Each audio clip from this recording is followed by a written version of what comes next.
Don't be insulating your wheel arches with that 10mm sticky foam you see all over Instagram. You're making a massive mistake, my friend. In the winter, the freezing cold road temperatures transfer straight through the curved metal, and it will not stop the condensation rotting your custom build from the inside out. So today, I'm going to show you why that is a guaranteed failure, and exactly how I box these arches in properly, using a trade secret that cost practically nothing. So let's get to work. Right, let's get straight down to the absolute worst thermal bridge in any panel van, the wheel arches. These things take an absolute beating. They are bombarded with water, salt, rocks and mud every single time you drive. Now, before we even think about sticking insulation to this, we have to prep it. Now, if you remember from the earlier prep stages, I treated these bare metal wheel arches with heavy duty, clear, rust-proof treatment. That stuff seeps into the microscopic pores of the metal and seals it completely. Now, if you skip this step and moisture traps behind it, under that cheap foam, you are asking for rot down the line. So treat the metal first, always. Now, why I am refusing to use that 10mm sticky foam? Because it has zero thermal resistance. It might dampen the sound of the road a little bit, but it's absolutely crap for insulation. Instead, we are going to be boxing these wheel arches in entirely using offcuts of the high quality PIR board. So we build a square frame using the thick rigid boards and make sure it's all sealed up nice and tight.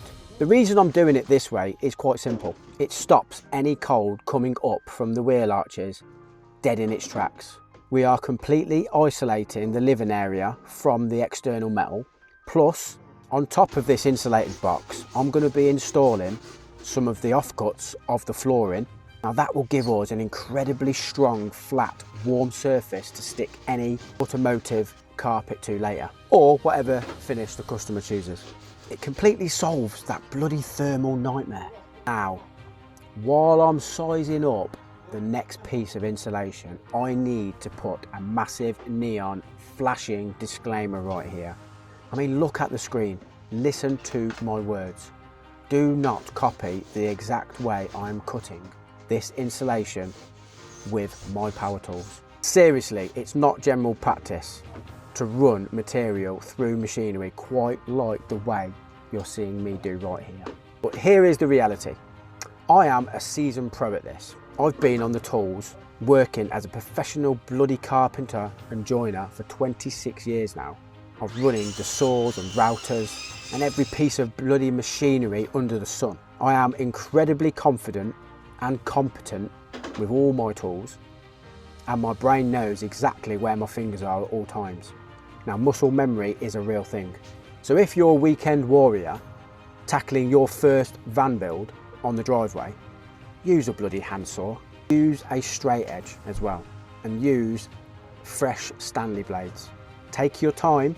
It might take you 5 times as long as it takes me, but at the end of the day, you will still have all 10 digits attached to your hand. You cannot finish a bloody van conversion if all your fingers are cut off. So that's the disclaimer over.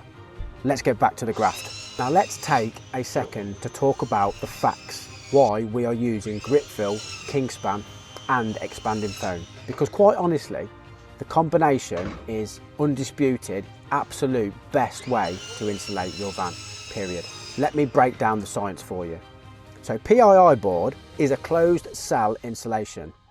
That means that the microscopic bubbles inside the foam are completely sealed off from one another, and it acts as a total vapor barrier and does not absorb any water.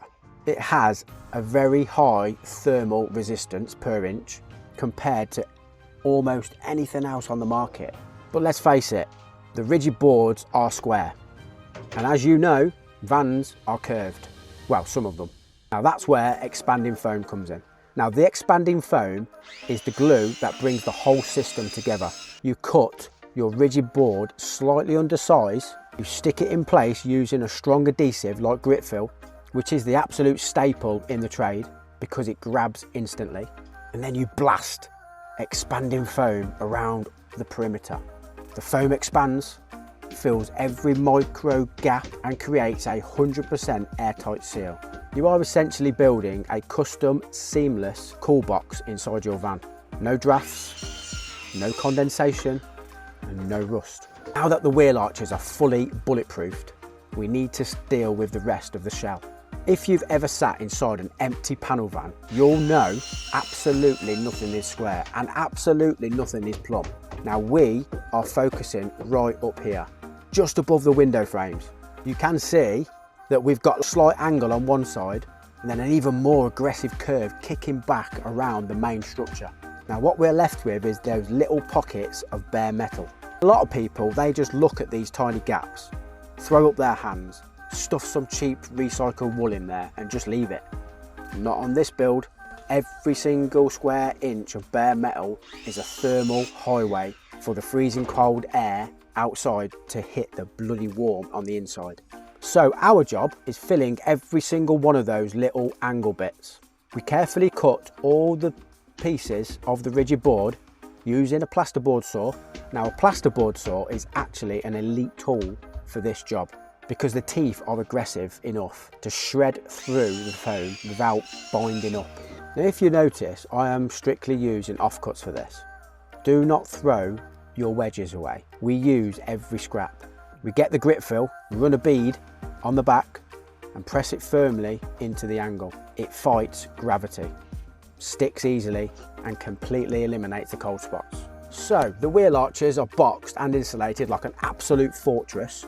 The tricky window angles are filled and this Peugeot Boxer is one step closer to being a fully winter-sized home on wheels. I want to know down in the comments, how did you tackle your wheel arches? Did you box them up properly like a pro? Or did you fall for the old 10mm foam trap?